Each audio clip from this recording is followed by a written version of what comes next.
Assalamu alaikum. Hurmatly жалпы биздин Байкеж YouTube каналынын көрүүчүлөрү.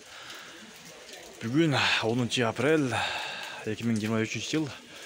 Түштөн кийинки курстун баасы рубль дагы 5 тыйын дагы түштү. 1 сом 0.65 болуп калды. Ушул сар 1 сом 70 тыйын. Капитал банкта доллар 87.42, евро болсо 95.40. Тугандар, лайк, комментарий жазып коюңуздар, ой пикир жазып дегендей. Ушул нукатта жамгыр езип атат. 2 сааттан бери жамгыр жаап атат.